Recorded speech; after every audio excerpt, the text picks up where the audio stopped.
I sat with the grandfather of Halia Culbertson, his emotions raw, his pain real, devastated by the loss of his granddaughter, shaken that the young woman who admitted to taking her life won't see much time, if any, behind bars.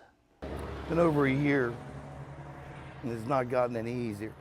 For Harley Langley, the heartbreak remains fresh.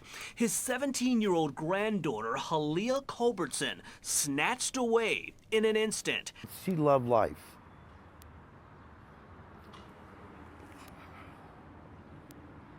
And everybody was her new best friend. The teen losing her life in March of last year, here outside of this Northland convenience store. Investigators say Brianna Berrezzini, who was 18 at the time, fatally stabbed Culbertson during a fight. Berrezzini in court this week, set to go to trial. Instead, striking a deal with Franklin County prosecutors, pleading guilty to an involuntary manslaughter charge.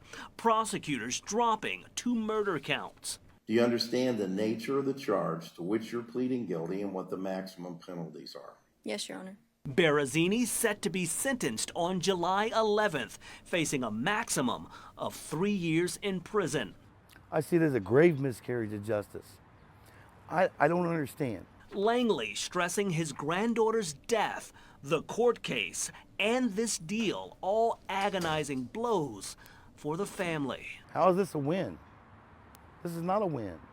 The family of Halia Culbertson not giving up what they call their fight for justice. They plan to be at Brianna Berrezzini's court hearing, pushing for that maximum sentence, hopeful to gain some sort of closure. Rodney Dunigan reporting.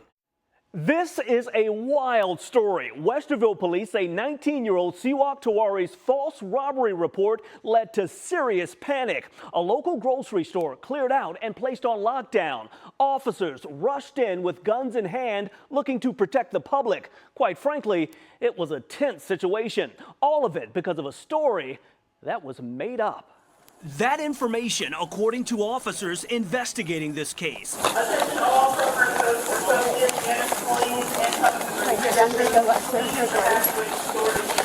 Sunday afternoon, Westerville officers rushing into this Kroger on West Schrock Road.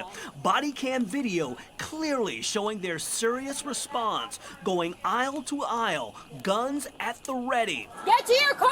Go to your car! Outside, warning customers to stay away. All of it after getting reports of a robbery at the store. Officers say 18-year-old Siwak Tawari made that 911 text. Not only that, investigators say he told a manager at the store there were people outside with guns. When police located Tawari and spoke with him outside the store, they say it didn't take long to find out it was all made up, telling them a story that went in circles. This guy's a whole liar.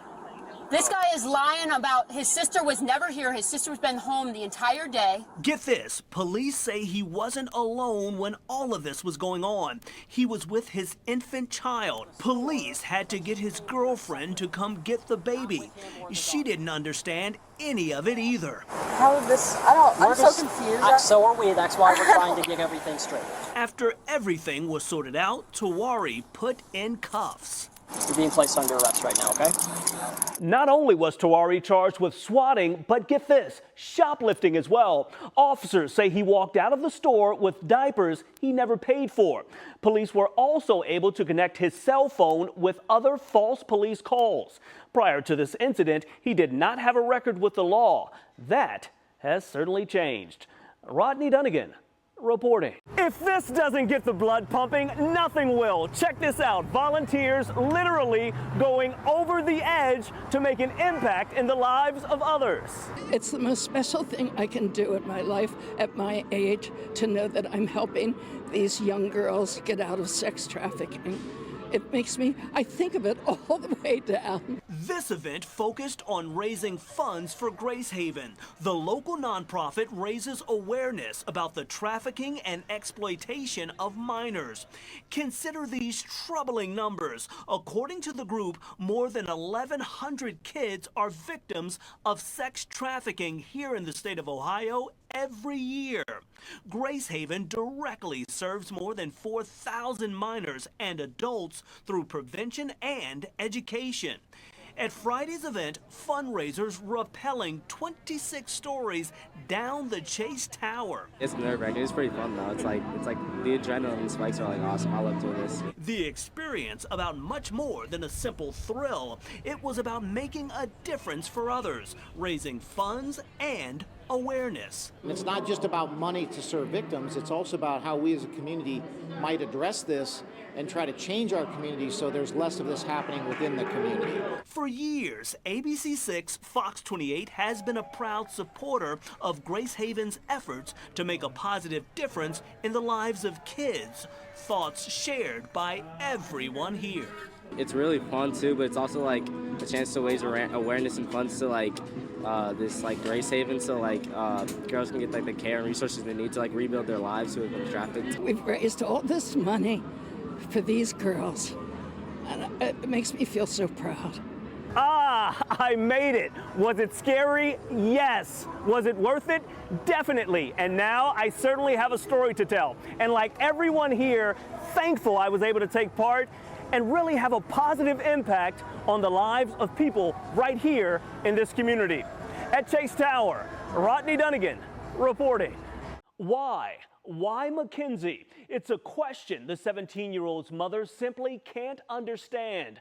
Mackenzie Ridley's young life cut short in a shooting 3 years ago, the innocent victim of a vicious crime. As the search continues for her killer, her mother pushing to ensure her death helps to create positive change in the lives of young people citywide. You know, time moves on and people can pick up and easily move on. But when you're a parent that's gone through this, time literally stops. For Seneca Ridley, the days pass. The pain, however, remains. And so for me, it's just like yesterday when it comes to the fact that there's no peace in this. There's no justice served for this innocent child that was killed at a park in broad daylight. It was in June of 2021 when Mackenzie lost her life outside the Far East Community Center, hit in the neck by a bullet. Investigators say Mackenzie wasn't the intended target. The shooter has never been caught. Our kids matter, and where they should be able to go out in a park and play. Mackenzie's mother has kept her name and story alive through the Orange Hearts for Mackenzie Foundation. Through the nonprofit's scholarship fund, the organization helps to provide young, disadvantaged kids with the financial support they need to attend college or the skills and mentoring needed to start out in business on their own as entrepreneurs. The Columbus City Council recently recognized the organization for the impact volunteers are having in the community. But I'm getting to the point now where I can rejoice and celebrate Mackenzie's life. Ridley tells us the hole in her heart will never be filled, but knowing Mackenzie's legacy of love will continue on through the foundation is what keeps her going. So I am living in her purpose and mine too, and I can rejoice and celebrate that now. And so these tears, even though they're sad tears, are also happy tears too. June not only marks 3 years since Mackenzie's death, it's also dubbed as National Gun Violence Awareness Month. Mackenzie's mother says she will continue to use her death as a call to action, telling her personal story in the push to stop gun violence. Rodney Dunigan reporting. The Mid-Ohio Food Collective running quite the operation. For years, ABC6 Fox 28 has been a proud supporter of their efforts. Team members have gotten a chance to see their work firsthand. We live in this community and we need to uplift each other. The collective serves 20 counties. We're talking more than 170,000 meals a day. filling pantries for families in need. Partner organizations like My Project USA in the Hilltop able to help feed thousands in the community weekly. I am very sad to see that the need is so great. I'm very happy that we are able to help people, but it really breaks my heart. Locally, there's also the Mid-Ohio Market at Norton Road, the no-cost grocery giving families access to fresh food and vital services. It's helping out the community. So with people coming here and shopping and getting what they need, it's going to help us all. That is what it's all about, helping others. The Mid-Ohio Food Collective continues to develop creative ways to really impact and help the community. One of their latest efforts, developing this former grocery store site at Refugee and Hamilton Road into a resource center for this community. It will include partners doing things like a medical clinic, a pharmacy, dental services, potentially workforce development. Brad Draper, Senior VP for Operations, gave us an inside look at what will be the Eastland Prosperity Center.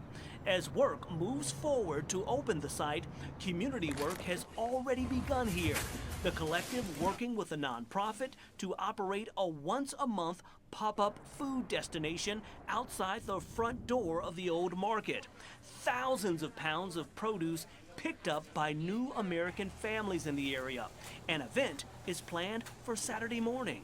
But once we get people more consistent and frequent access to those fresh fruits, fresh vegetables, the healthy foods, we can really make a measurable difference in their individual health. And if we help enough people, we'll make a difference in the community's health. The team at the Mid-Ohio Food Collective working tirelessly to give a hand up to families on the margins. Rodney Dunigan reporting.